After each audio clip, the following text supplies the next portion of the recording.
সতীর্থ খেলো আমির আলী, ডানপেটের বাড়ি উদ্দেশ্য রিফাত।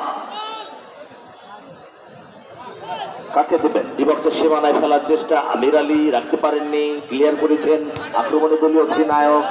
বাম প্রান্ত দিয়ে ঢুকে পড়ার চেষ্টা ওখানে শিহাব চমৎকার বলি করেছেন, বিপদ হতে পারে, বিপদ কিন্তু এখনো কাটেনি, নিজের নিয়ন্ত্রণ রেখেছেন কিন্তু না। কাকে দেবেন? সতীর্থ খেলোয়াড়, যে কথা বলছিলাম প্রথম থেকেই একটা রক্ষণাত্মক ফুটবল খেলার একটা প্রবণতা লক্ষ্য করছি ওই বন্ধু হল আজিমনগরের।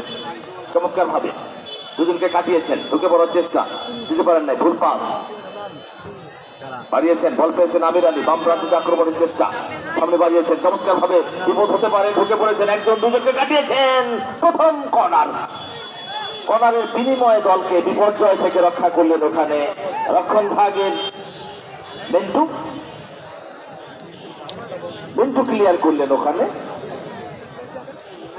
মেন স্টপার হিসেবে দায়িত্ব পালন করছেন লিকলিকে প্লের মতো দেখতে ওই রক্ষণ ভাগের ওই খেলোয়াড়।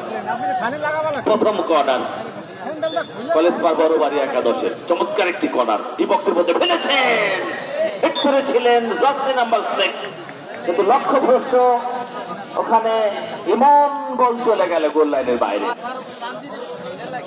গোলকিক ফয়সাল, তিনি বল বসিয়ে কিক নেবেন। ফয়সাল অত্যন্ত কৃতিমান এই গোল রক্ষক, উঁচু করে বাড়িয়েছেন।